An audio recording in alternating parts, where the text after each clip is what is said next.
Assalamualaikum warahmatullahi wabarakatuh.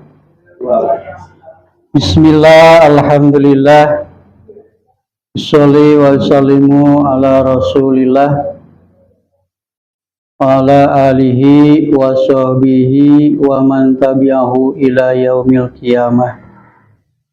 Amma ba'du, qala Allah ta'ala fil Qur'anil Karim, a'udzu billahi minasy syaithanir rajim. Bismillahirrahmanirrahim. Wa kaifa ta'khudunahu wa qad afdha ba'dukum ila ba'din wa akhadna minkum mitsaqan ghalidha. Shadaqallahul adzim.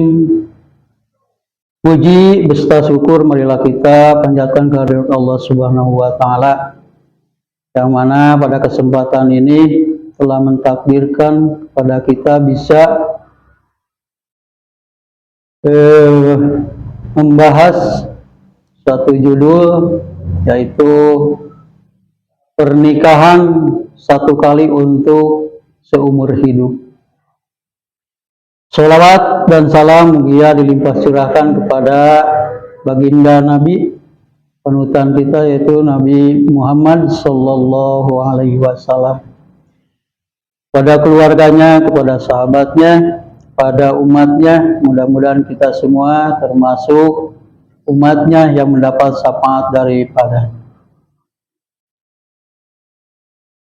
Baiklah pemirsa sekalian, pada kesempatan ini saya akan membahas yang tadi disebutkan, yaitu yang biasa dibawakan atau slogan yang biasa dibawakan pada bimbingan pernikahan atau bimbingan pranikah, yaitu pernikahan satu kali untuk seumur hidup. Dalam Al-Quran bahwa perjanjian itu dinamakan dengan mitsaqan ghalidha,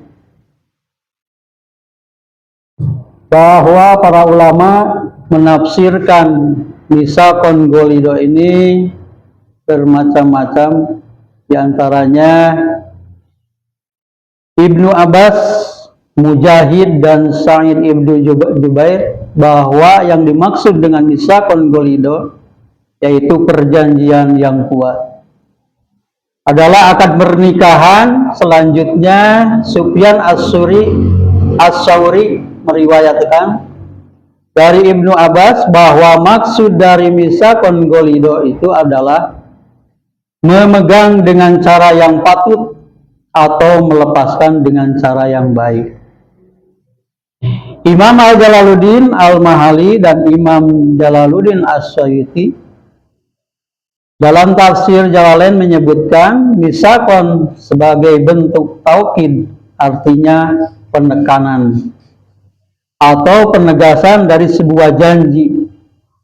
Janji adalah komitmen lebih dari sekedar janji, sedangkan lafal ghalidhon berasal dari kata gilis yang artinya kuat, berat, tegas, kokoh. Pendapat Ibnu Katsir dalam menafsirkan lafal mitsaqan ghalidhon, ia mengutip hadis sahih dari Jabir dalam kitab Sahih Muslim yang menyatakan bahwa ketika seorang laki-laki mengambil perempuan dari orang tuanya dengan maksud dinikahi, berarti laki-laki tersebut telah melakukan perjanjian atas nama Allah, sebagaimana ia telah menghalalkan melalui kalimat Allah. Lafal mitsaqan ghalidha juga diartikan oleh Sayyid Qutb dalam tafsir Dilalil Quran bahwa mitsaqan ghalidhan merupakan perjanjian akad nikah dengan nama Allah. Ini adalah perjanjian yang kuat yang tidak akan direndahkan. Dengan begitu pasangan suami dan istri supaya menghormati perjanjian yang kuat ini. Lafal akad yang diucapkan oleh laki-laki ketika menikahi perempuan disebut sebagai mitsaqan ghalidha, sebagai perjanjian yang sangat kuat maka tidak boleh sembarangan. Dengan begitu, ada tanggung jawab serta konsekuensi di dalamnya. Pihak suami harus sadar ketika mengucapkan janji pernikahan tersebut. Isi dari janji tersebut sebagaimana yang dijelaskan Allah dalam firman-Nya, Quran Surat Al-Baqarah ayat 228. A'udzubillahi minasyaitonirrajim. Bismillahirrahmanirrahim. At-talaqu marratani fa imsaku bima'rufin aw tasrihin bi ihsan. Talak yang dapat dirujuk yaitu 2 kali. Setelah itu boleh rujuk lagi dengan cara ma'ruf atau menceraikan dengan cara yang baik. Artinya dalam kondisi apapun suami harus menjaga janji pernikahan. Jika suatu pernikahan tidak bisa dipertahankan sehingga memilih jalan perceraian, maka untuk melakukan perceraian juga harus dengan yang baik. Dari beberapa pendapat yang sudah dipaparkan tadi, bahwa suami yang sudah melakukan ijab qabul atau yang sudah melakukan janji kepada calon istrinya, bahwa perjanjiannya itu tidak boleh sembarangan, jadi tidak boleh dibuat main-main. Setelah melakukan pernikahan, maka suami itu harus menjaganya sehingga keutuhan dalam rumah tangga itu tercipta. Jangan dengan adanya permasalahan kecil, hal kecil dalam rumah tangga, timbullah percekcokan sehingga terciptalah atau terjadinya perceraian. Maka dengan hal seperti ini atau dengan memahami perjanjian yang kuat dan yang kokoh tadi, konsekuensinya sebagai suami itu atau dan seorang istri harus menjaganya. Jangan sampai pernikahan yang sudah dilakukan dan perjanjian yang sudah dilafalkan menjadi timbulnya perceraian. Dengan hal sepele, dengan hal yang tidak bisa dipertanggungjawabkan, maka timbullah perceraian. Ini menjadikan hal yang sangat tidak diinginkan. Memang judul ini upaya kita untuk mencegah perceraian baik di dalam usia dini. Jangankan perceraian ini timbul karena permasalahan-permasalahan kecil, sehingga di dalam rumah tangga tidak terciptanya sakinah, mawadah, dan rahmah. Sedangkan dalam tujuan pernikahan itu adalah untuk membangun rumah tangga yang sakinah, mawadah, dan rahmah. Untuk menciptakan sakinah, mawadah, dan rahmah ini, tentunya suami dan istri itu harus memahami dari janji yang sudah dilafalkan, dari janji yang sudah diucapkan, maka timbullah untuk suami dan istri ada kewajiban yang harus ditunaikan. Kalau memahami kewajiban sebagai suami di dalam rumah tangga, insya Allah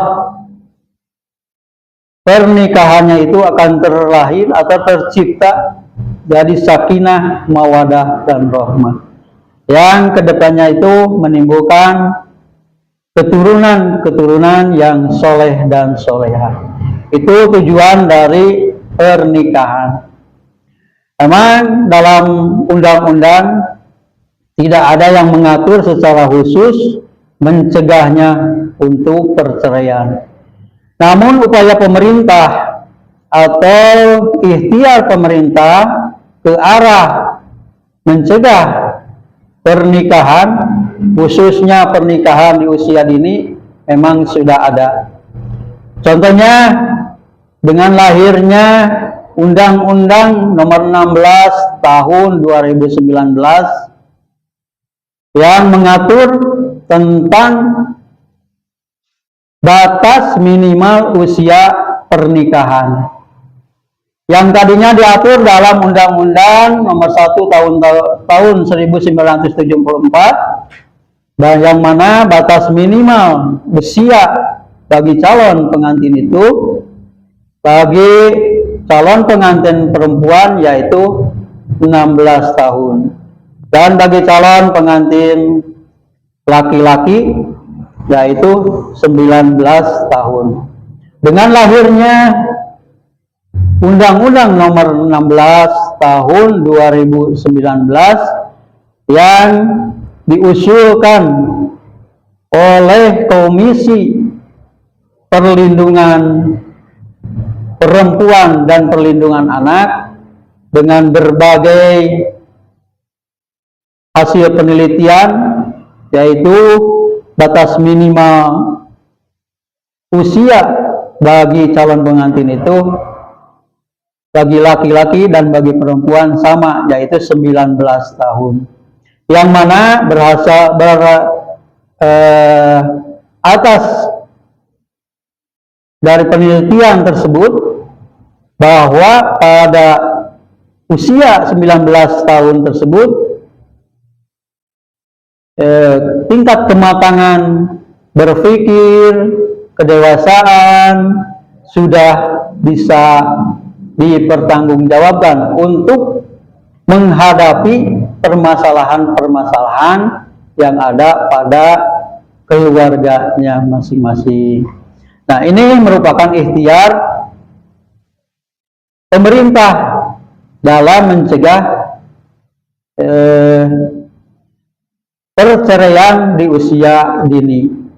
Tadinya usianya bagi perempuan 16 tahun dan bagi laki-laki 19 tahun. Sekarang dengan lahirnya Undang-Undang Nomor 16 Tahun 2019, batas minimal usia calon pengantin itu disamakan, yaitu 19 tahun. Mudah-mudahan dengan adanya ikhtiar pemerintah seperti ini mencegah perceraian di usia dini dan dapat terlahirnya